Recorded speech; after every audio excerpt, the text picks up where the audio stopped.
Το μαγικό κατσαρολάκι. Μια φορά και έναν καιρό υπήρχε ένα φτωχό αλλά καλό μικρό κορίτσι που ζούσε με τη μητέρα της. Ήταν πολύ φτωχές και δεν είχαν τίποτα να φάνε. Μια μέρα το κοριτσάκι πήγε στο δάσος και συνάντησε εκεί μία γριούλα η οποία γνώριζε τη θλίψη της. Εκείνη λοιπόν της χάρισε ένα μικρό κατσαρολάκι, το οποίο όταν του έλεγε «Μαγείρεψε μικρό κατσαρολάκι», εκείνο μαγείρευε μόνο του μια πεντανόστιμη γλυκιά κρέμα, και όταν του έλεγε «Σταμάτα μικρό κατσαρολάκι», εκείνο σταματούσε να μαγειρεύει. Το κοριτσάκι ευχαρίστησε την καλή γριούλα και γύρισε στο σπίτι της μαζί με τη μικρή κατσαρόλα.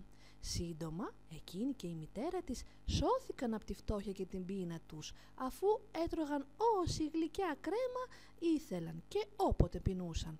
Μια μέρα που το κοριτσάκι είχε πάει βόλτα στο δάσος, η μητέρα της είπε στο κατσαρολάκι «Μαγείρεψε μικρό κατσαρολάκι», και το κατσαρολάκι μαγείρεψε και εκείνη έφαγε μέχρι που χόρτασε. Τότε θέλησε να σταματήσει το κατσαρολάκι να μαγειρεύει, μόνο που δεν θυμόταν τη μαγική φράση.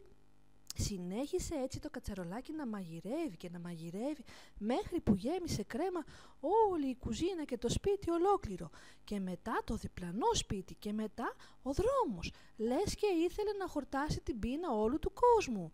Μα κανείς δεν ήξερε πώς να το σταματήσει. Στο τέλος, και όταν μόνο ένα σπίτι είχε γλιτώσει και είχε μείνει καθαρό, το κοριτσάκι γύρισε στο σπίτι. Μόλις αντίκρισε την πόλη γεμάτη γλυκιά κρέμα, είπε στο κατσαρολάκι «Σταμάτα μικρό κατσαρολάκι». Εκείνο σταμάτησε το μαγείρεμα. Όμως όποιος επιθυμούσε να επιστρέψει στην πόλη έπρεπε να φάει το δρόμο της επιστροφής.